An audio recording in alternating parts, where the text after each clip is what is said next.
Book 14, the Iliad.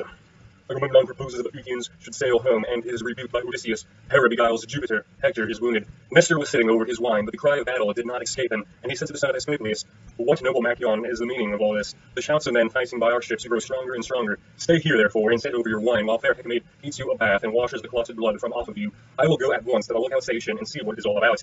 As he spoke, he took up the shield of his son Thrasymedes, that was lying in his tent, all gleaming with bronze, for Thrasymedes had taken his father's shield. He grasped his redoubtable bronze-shod spear, and as soon as he was outside, saw the disastrous rout of the Athenians, who now that their wall was overthrown, were flying pell-mell before the Trojans, as when there is heavy swell upon the sea, but waves are dumb. They keep their eyes on the watch for the quarter whence the fierce winds may spring upon them. But when they say where they are, and set neither this way nor that, till some particular wind sweeps down from heaven to determine them, even so do the whole man ponder whether to make for the crowd of Danaans, or go in search of Agamemnon. In the end he deemed it best to go to the son of Atreus, but meanwhile the hosts were fighting and killing one another, and the hard bronze rattled on their bodies, as they thrust at one another with their swords and spears. The wounded kings, the son of Tydeus, Odysseus, and Agamemnon, son of Atreus, fell in with Nestor as they were coming up from their ships, for theirs were done up some way from where the fighting was going on, being on the shore itself, inasmuch as they had been beached first, while the wall had been built behind the hindermost. The stretch of the shore, wide though it was, did not afford room for all the ships, and the host was cramped for space. Therefore they had spaced the ships in rows, one behind the other, and had filled the whole opening of the bay between the two points that formed it.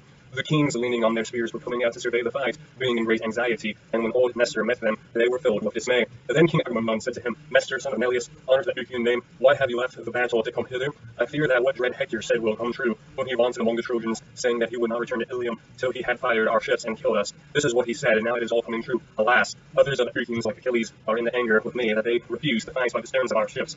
Then Nestor, knight of Grenade, answered, "It is indeed as you say, it is all coming true at this moment, and even Zeus, who thunders from on high, cannot prevent it. Fallen is the wall on which we relied, has an impregnable bulwark both for us and our fleet. The Trojans are fighting stubbornly and without ceasing at the ships. Look where you may, you cannot see from what quarter the rout of the Athenians is coming. They are being killed in a confused mass, and the battle cry ascends to heaven.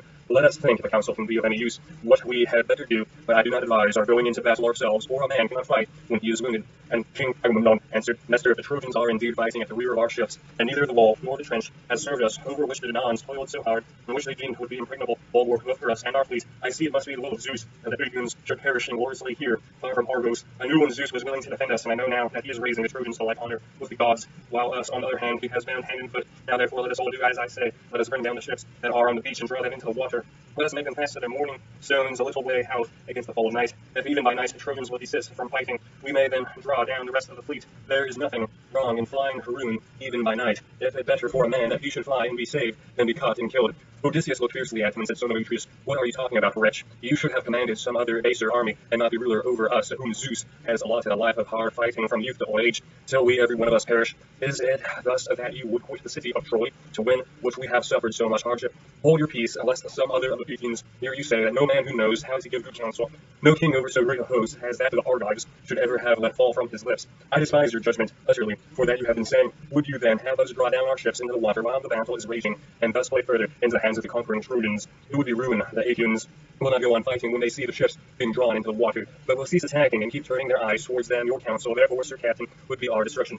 Agamemnon answered, "Odysseus, your rebuke has stung me to the heart. I am not, however, ordering the Athenians to draw their ships into the sea, whether they will or no. Someone, it may be, old or young, can offer us better counsel, which I shall rejoice to hear." Then said Diomed, "Such a one is at hand. He is not far to seek if you will listen to me, and not resent my speaking. Though I am younger than any of you, I am by lineage son to a noble sire, Tydeus, who lies buried at Thebes. For Orpheus had 3 noble sons, 2 of whom are Argus and Melas, both in Theron and rocky Palion. The third was the knight Oeneus, and by my father's father he was the most valiant of them all. Oeneus remained in his own country, but my father, as Zeus and the other gods ordained it, migrated to Argos. He married into the family of Adrastus, and his mother was one of the great abundance, for he had large estates of rich corn growing land, with much orchard ground as well, and he had many sheep. Moreover, he excelled all the Argives in the use of the spear. You must yourselves have heard whether these things are true or no. Therefore, when I say, well, despise not my words as though I were a coward or of a noble birth. I say, then let us go to fight as we needs must. Wounded though we be, when there we may keep down to the land beyond the range of the spears, lest we fresh wounds in addition to what we already have.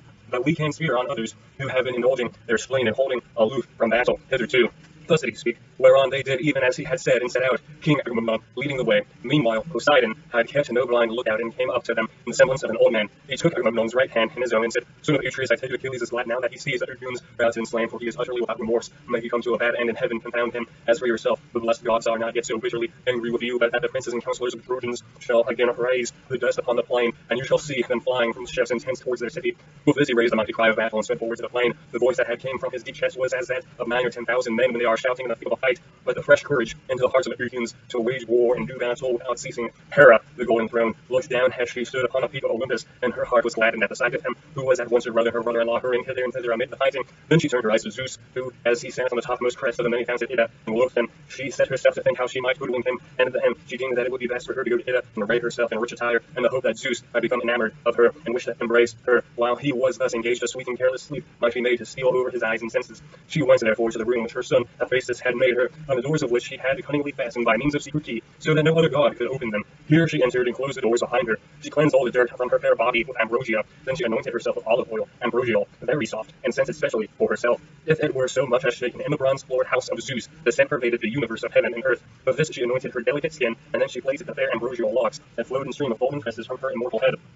She put on the wondrous robe which Athena had worked for her with consummate art, and had embroidered with manifold devices. She fastened it about her bosom of golden clasp, and she girded herself with a girdle that had 100 tassels. Then she fastened her earrings, 3 brilliant pendants that glistened most beautifully, that through her pierced lobes of her ears, and threw a lovely new veil over her head. She bound her sandals onto her feet, and when she had arrayed herself perfectly to her satisfaction, she left her room and called Aphrodite to come aside to speak to her. My dear child, said she,